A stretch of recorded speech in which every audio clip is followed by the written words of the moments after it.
Okay, this one is going to be a quick one. I'm using just like a little 10-inch, I think it's a 10-inch cake drum. This is the small gingerbread house. All the patterns and recipes and all this stuff is on my website. I'll put all the links in the description. But to assemble a little house, just put the icing, and you might want to kind of put the pieces together to see how they fit. But for this, I put the icing on the inside, and then I attach the front and the back to the inside of the walls. And there's a reason for that, which I will show you in a minute.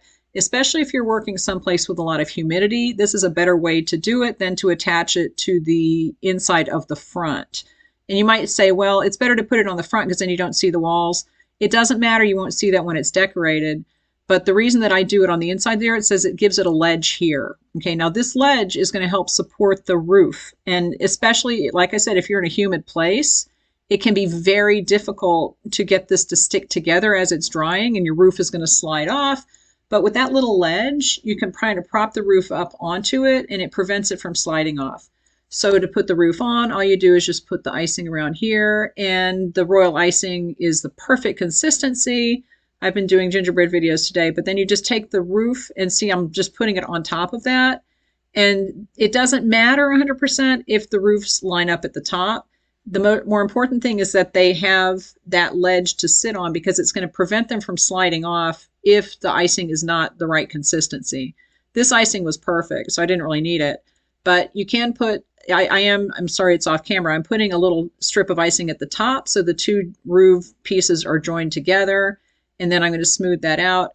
But that's it. I mean, to make these little houses, it's very quick. I've just piped a little strip. I can tell I'm piping the strip of icing on the top, and I'm just kind of smoothing that out. You don't even need to do that, though. But just make sure that those roof pieces are supported on the sides, and it will just save you so much trouble trying to make sure that it's dry enough. So, yeah, you can see how I've smoothed it out. Just go through and smooth it out if you want to do that. But, you know, the best way to decorate these, especially for little kids, is just cover the whole thing with icing and let them stick candy onto it. Little kids or adults, I mean, adults can be more specific. My daughter decorated this one, and she did a really nice job. I'm going to show you at the end. But for little kids, they can decorate their own house if you just smooth some icing on and have them stick candy to it.